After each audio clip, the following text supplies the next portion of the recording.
The story I'm going to tell you today is one of two parts and is the inspiration behind my most recent collection of jewellery. The first part is between 30 to 5 million years ago during the formation of Malta out of its native limestone, with a flowing of water creating caves and stalagmites and stalactites. The second part of our story is about a woman and her dream to bring contemporary art to Malta. My job was to design a collection that intertwined these two stories of ancient Malta and fuse it with current modern contemporary design.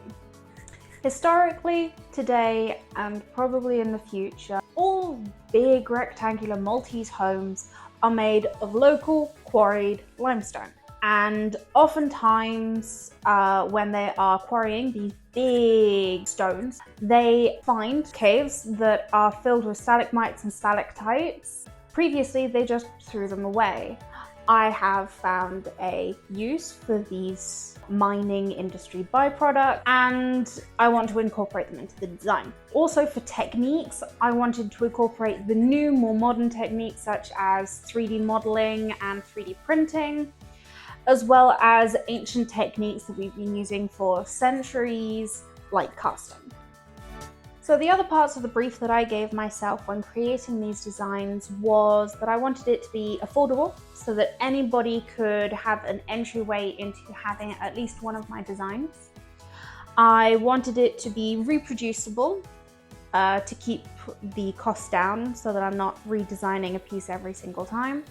And the last piece on the brief that I wanted was for it to be gender neutral. During the design process for this particular collection, I started off looking at the shapes that really inspired me from the actual stalagmites, stalactites, and the quarries themselves. So I was looking at big ovular shapes because that's generally how we see caves when we're just imagining things. I was looking at long triangles, but then I started thinking about the flow of water, so then I changed the stalagmites and stalactites from just straight triangles to nice curves, like they're flowing like water. And the other inspiring shapes I found was also the rectangles that almost all the bricks are turned into once they're finished quarrying. I went to the only stone suppliers of precious and semi-precious stones in Malta. We decided that the two best shapes that I could get out of these stones is a cabochon, which is flat on the bottom and domed on the top, and a cylindrical bead that we could then work with on how deep the drilled holes through the central section will go. So once I have the designs that I was happy with, I then moved everything onto 3D modeling software. This is the first time I'd done it on the iPad, so I had a bit of fun with it while I was going along. Then I started talking to a 3D printing company to work out the best materials for casting. We finally, after quite a few discussions, decided that we were going to use the more sustainable option of a resin wax mix. Once I was very happy with the designs and the final models, I then applied for IPO on these designs because, like I said when I was explaining my brief, I want these to be reproducible.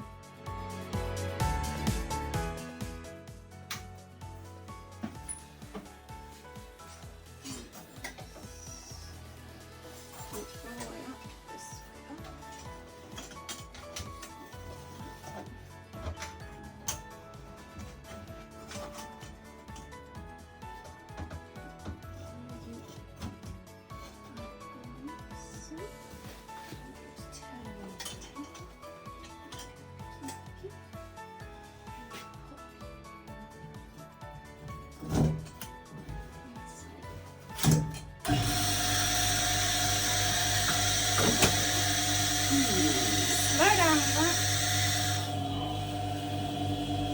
Okay. Ready?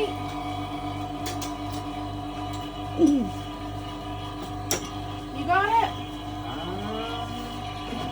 I got it.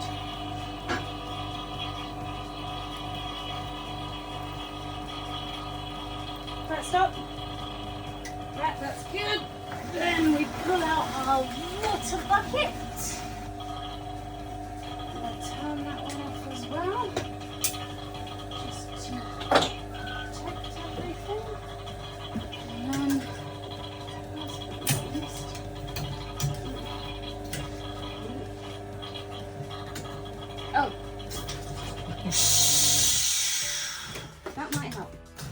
rid of the. Hang on, I'm going to try and prise it up a bit for you.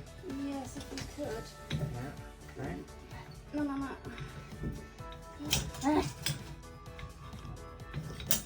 Got it. No, I don't. I've got it one side. Can you try lifting up this side, please? There we go. God. So much for that thing being, heat proof. Right. I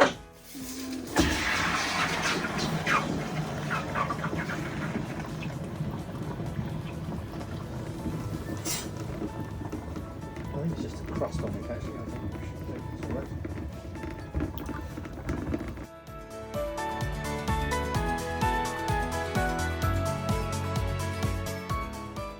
Let's talk about the designs of each individual piece. So the ring and the rectangular pendant are designed to have a cylindrical stone and to have incorporated into them the rectangular designs from the bricks that they make out of the quarries, and also the flowing stalagmite designs that I was talking about earlier.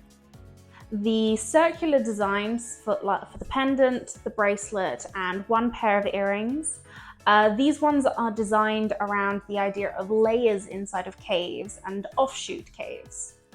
And they all incorporate a cabochon stone or multiple layers of silver. The final pair of earrings is designed after most Maltese houses will have big archway windows or doors, and that's what that particular one was designed after, with a dangling cylindrical stone. So back to the second storyline that I started at the beginning of this video. A lady and her dream to bring contemporary art to Malta.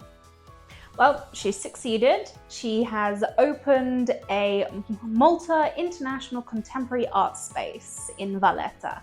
And much like my design, it brings the old and the new. It is built upon the old battlements and it uses modern building design.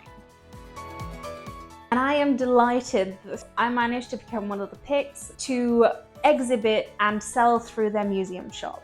Hi, I'm Tara from Tara Lois Jewellery, and welcome to the MICAS shop. Here is my display, and I'm just going to quickly go through the stories behind some of the collections you'll see here. The next collection is the central one, which I designed specifically for MICAS, and is created around the idea of the stalagmite stones that are between 5 million and 30 million years old. Incorporating with that is the more modern designs, as well as the modern creation techniques such as 3D printing and casting, which is what these are made out of. Thank you very much.